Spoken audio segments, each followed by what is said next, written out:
Okay, we're ready to work on this lace. These are stitches that are in our stitch library. They're just done in a little bit different way.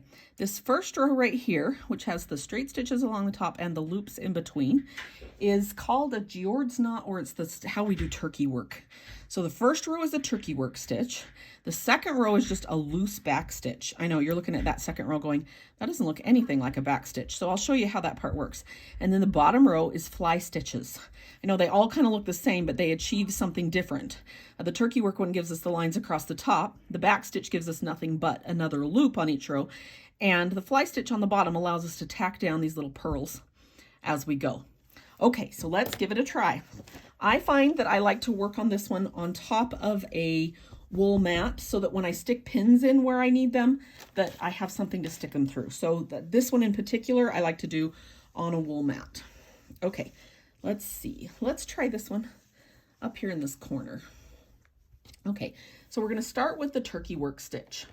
The turkey work stitch can be started on either side. I'm going to go ahead and start it on the left-hand side and move to the right.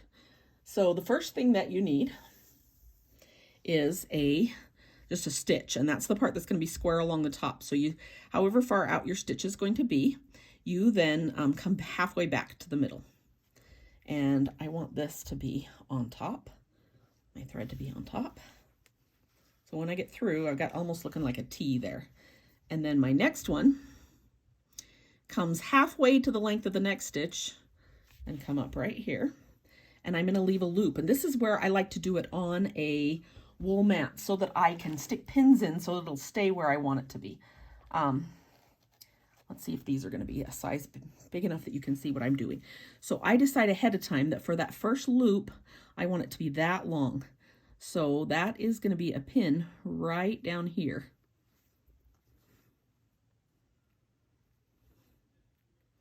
And sometimes when I'm doing this, I think when I did it on this one, I will draw a line along with how long I need that to be. And I'll mark I'll know where my line is because that's the edge of the mitten. But I want this along this line. So I know every time I make a loop, that's how loose it needs to be. So this stitch, the George's knot or turkey work stitch, has a straight stitch across the top. So again, we go the length of a full stitch and come out where this loop came out. And now the next one is a loop. So we go half another stitch again and come back again. And again, we're going to pull that. And this time, since I know where I want it to be, I'm going to grab another one of my pins and just tuck it in right there so that when I tighten it, it will be the size I want it to be. Let's do another one. We probably need a few more to get the hang of this. Okay, this one's the one that goes flat. Remember, every other one is flat, and when you're pulling it, your threads on the way down should always stay underneath. And then the next one makes a loop. Let's put our pin in place so we can pull it tight against it. I probably should have used bigger pins so that you could see me catching it under there. And yes, I did use pins all the way across this mitten. For each of these levels. Okay, let's see. Let's do 4 loops. Well, maybe we should do 5. This one goes flat, but it's supposed to be on the other side. There we go. Let's do our 4th loop.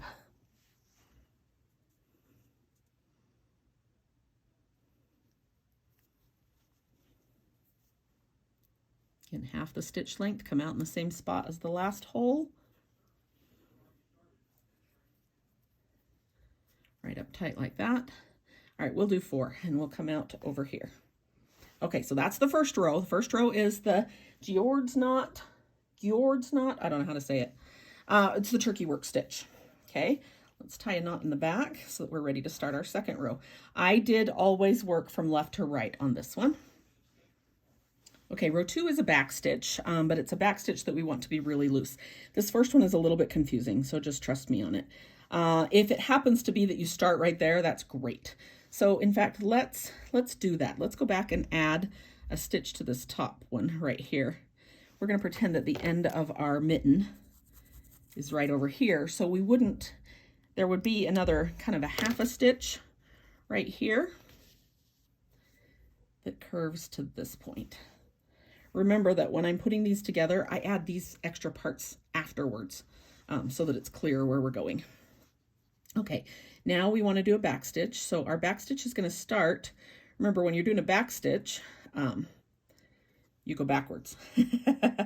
So we start here. If this were going to be a straight back stitch, then we come back to this one and up to this one and back to this one, but I don't want it to be straight. I need it to have that next line down about right here. That's not a straight line. So again, I move my pin from out of there down to this one right here. So my first back stitch will come around here and come back up to this spot. My next back stitch will start here.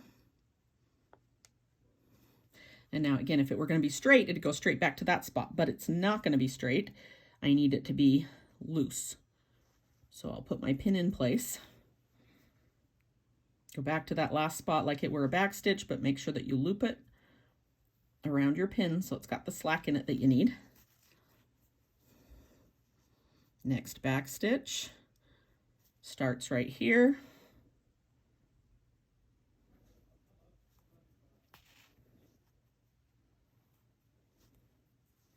Goes down in right here because that's what a back stitch does, but make sure it gets looped around your pin.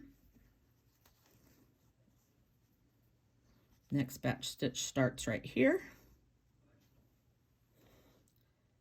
Pull it down, pull the pin down. It's got a loop, and then it goes in right here. And then our final one over here is not going to be a back stitch just because there's half left. So we're just going to go ahead and add that extra little stitch in so that it lines up with where the edge of our mitten is. Okay, we're ready for row 3. Remember that row 3 is the fly stitches. And also remember that I go back and add those extra stitches at the beginning. So the fly stitch is going to start here. Let me get my bigger pointer so you can see. It's going to start here and end here. And down here, we're going to add our bead on. So we'll start right up here where this pin is. Take out my pin. And just like a fly stitch, we will end it right over here. So we'll go back down in right over there. And then again, so that they turn out even, if you want to draw this line of where this one's going to end up for you, that will help you keep it even all the way along. So we'll come out right here, and I'm going to pull on this so that you can see, you know, what a fly stitch looks like. It would come straight down like this. Give it just a little bit of slack so it ends up a little bit more round, because that will help it look more like lace. And then before you go back down in, go through a bead, put a bead on your needle, and then just give it a tiny little trunk of your Y, just enough to hold that bead in place. Okay, now we're on to the next fly stitch. We'll come out where the other fly stitch ended. Go down on this side, removing our pin as we go. Come out down here. Don't get it too tight. You don't want it pointed. You like it curved. Find a bead. I do not usually work with large beads. I like the finer texture, but in order for you to be able to see this on the video, I went ahead and found some fat beads for us to work with. Okay, last fly stitch. Maybe it's the second to the last fly stitch. Come out where the last one went down. I'm gonna move it a little closer to the center of my video so you can see it. There we go. Go down on this one.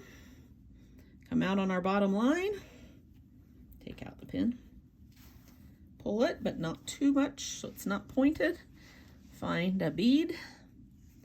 Thread your bead and go back down in the fabric.